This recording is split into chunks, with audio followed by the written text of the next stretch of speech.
You know what? It kind of irritates me. I see a lot of artists. They have their like female face and they stick with it. You know, no matter what character it is, and it gets very predictable. You know. Who? Let's name names. Let's talk some shit. J. Scott Campbell. Is that his name? I thought that's what was gonna happen.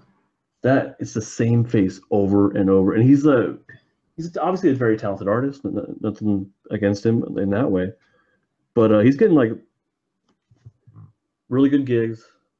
Probably gets paid very well. He's working with Disney, but it's the same face over and over again. The thing that bugs me about him is that he is such a talented draftsman. Like, have you ever seen the likeness stuff he does when he'll draw people from from TV shows and shit? Oh yeah, he's really good at that. Yeah, he's incredible at it, and I wish he would bring more of that to his comics work. Right, I agree. Like, well, actually, you know what he did? He did that one book that I don't know if anybody read called Wildsiders, and one of the people was very clearly Jack Black. But that's a male. Well, okay, so like when he did a Black Widow that was very Scarlett Johansson. It still looked like one of his sort of typical pretty girl faces, but it was like, oh, that's Scarlett Johansson. Okay. And he did a really good Jim and Pam from The Office. Okay. I'm not defending him because he's made a number of pretty big missteps in the last couple months. I think in the realm of being lazy or overworked and lazy. I also think he gets a little bit of a bad rap. I mean, I don't know. It's got to be hard when you've made an entire career out of doing that one thing.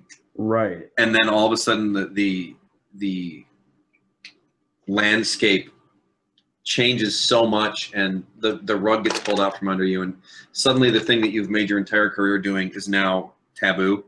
Oh, okay. You know what I mean? It's like he got all that shit for that Riri drawing. What happened there? So it looks pretty clear to me that what happened is that he had a couple of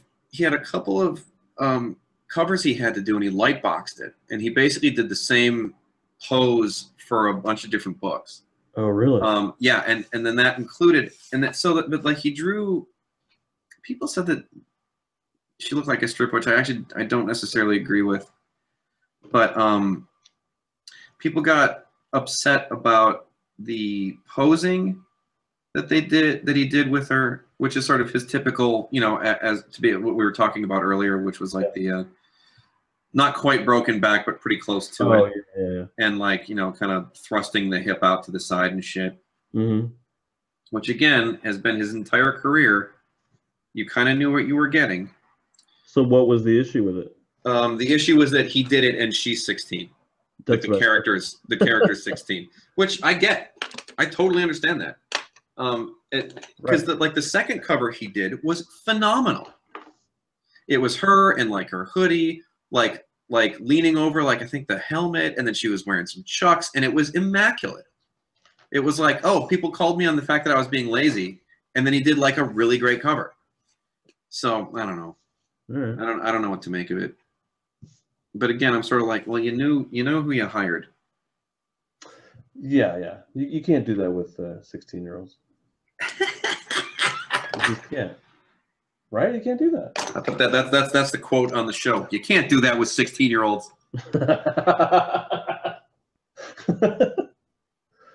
Yeah. Quote me on that. That's an important life lesson. Important life lesson. We're teaching you about art. We're teaching you about life. Yeah. You can't do that with 16-year-olds.